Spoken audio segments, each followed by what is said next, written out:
یہ سیٹس حاصل کرنے تک ہے یا اس سے آگے بھی جانا پڑے گا، کیونکہ یہی بلاول صاحب تھے جنہوں نے یاد بھی کرایا ہے مریم نواز صاحبہ کو کہ قومی اسمبلی میں میں نے کھڑے ہو کے پرائم منسٹر کو بڑی غلط باتیں کہی تھی آپ کے لیے.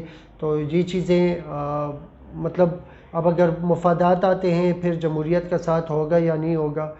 پی ٹی آئی میں بھی یہی حالات ہیں کہ منسٹر جو ہیں وہ سارے اپنے کام کاج چھوڑ کے رات کو ٹاک شوز میں بیٹھے ہوتے ہیں. مطلب ان کو ایک چانس ملا ہے دوبارہ کانفیڈنٹ ووٹ کے ذریعے ان کو ایک چانس ملا ہے، اور یہ چانس جو ہے یہ اگر فرض کریں یہ ٹاک شوز میں آ کے بیٹھ کے آدھا گھنٹہ 40 منٹ جو ہے وہ پی ڈی ایم کو نیچے دکھانے کے لیے اس پہ ضائع کریں گے، اپنے ایفرٹ جو ہیں وہ اس طرف ضائع کریں گے، تو ظاہری بات ہے کہ وہ جو مقصد ہے وہ رہ جائے گا.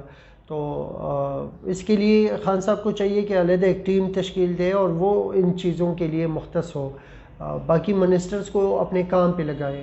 اگر کوئی مقصد ہے آپ کا، کوئی آپ کا مطلب گران فروشی کے خلاف کام کرنے کا ارادہ ہے، کیونکہ آٹا چینی دالیں یہ ساری چیزیں ایسی مہنگی ہو گئی ہیں، رمضان آ رہا ہے، غریب لوگ جو ہیں وہ بہت زیادہ پریشانی کا سامنا کر رہی ہے، اور اس میں جو مافیا ہے وہ بھی انوالو ہے.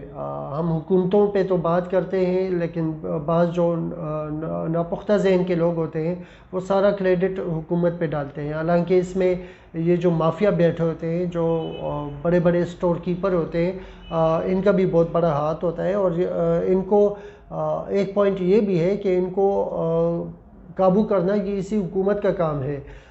یہ کوئی رشیا سے کوئی ٹیم نہیں آئے گی، کوئی انڈیا سے نہیں آئے گی، امریکہ سے نہیں آئے گی، یہی حکومت ان پہ ہاتھ ڈالے گی. اور اگر فرض کریں اس کو ہاتھ ڈالنے میں کوئی دقت ہو رہی ہے تو ان منسٹرز کو ہٹا کے خان صاحب کو چاہیے کہ کسی کام کے لوگوں کو لے کے آئیں، نظریاتی ورکرز کو لے کے آئیں جو کہ ان کے نظریات کے ساتھ چلتے ہیں، جو ان کے ویژن پہ چلے، جو کرپٹ نہ ہو.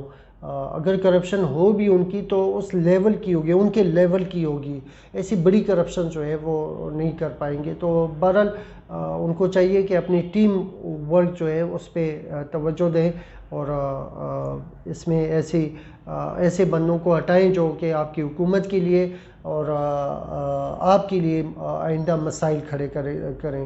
مولانا صاحب جو ہے وہ بیمار ہو گئے ہیں، لیکن ایک چیز جس پہ سوالیہ نشان بن رہا ہے، جو کہ سوشل میڈیا پہ بہت زیادہ سوالات اٹھ رہے ہیں، وہ یہ بات کر رہے ہیں کہ مولانا صاحب تو زندگی میں ہر بار کئی بار بیمار ہوتے ہوں گے. ایسے میڈیا پہ لا کے بات کرنا کہ بیمار ہو گئے ہیں اور ان کو بیڈ ریسٹ ہے، تو بیڈ ریسٹ تو مولانا صاحب نے کئی مرتبہ کیا ہوگا زندگی میں، تو اس موقع پہ کیوں بیڈ ریسٹ چاہیے ان کو. تو بہرحال ہماری دعا ہے اللہ ان کو صحت کاملہ نصیب فرمائے. مولانا صاحب بہت زیادہ پریشان ہوں گے، اور ان کی پریشانی بجا بھی ہے، کیونکہ اگر وہ پی ایم ایل این کو پکڑتے ہیں تو پی پی پی جو ہے وہ دوڑ رہی ہے. مولانا صاحب کے اپنے سٹیکس جو ہیں وہ ختم ہو چکے ہیں، اور ان کے پاس ہی آخری ایک دیوار رہ گئی. اگر یہ دیوار گر جائے تو وہ سارا گھر جو ہے وہ سامنے آ جائے گا. تو بہتر یہی ہے کہ وہ پی ڈی ایم کو سنبھال کے رکھیں، اس کو قائم و دائم رکھیں. ادروائز مولانا صاحب کے پاس کچھ بھی بچا نہیں ہے.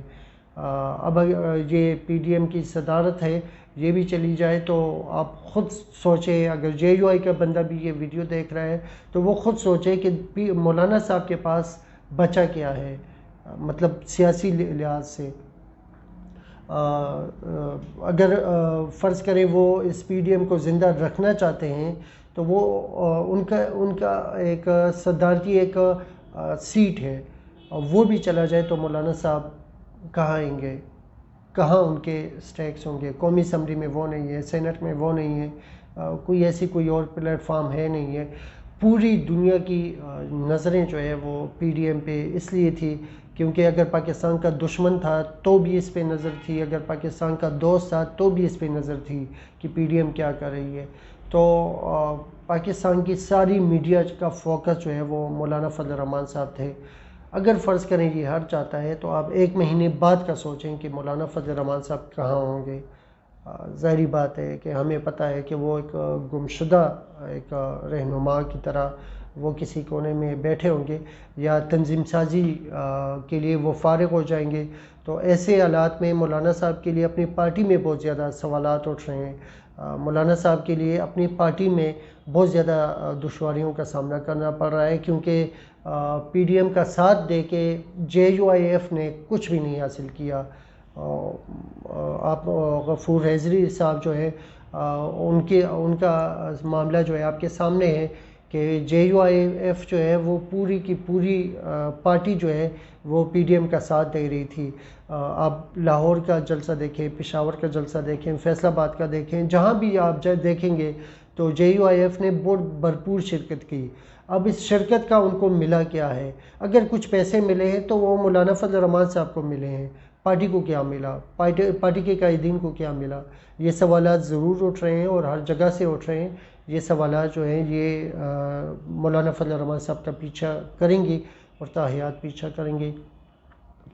کرونا وائرس کے لیے بہت زیادہ احتیاط کیجیے گا. ایس او پیز کا بہت زیادہ خیال کیجیے گا. اپنا بہت زیادہ خیال رکھیے. السلام علیکم.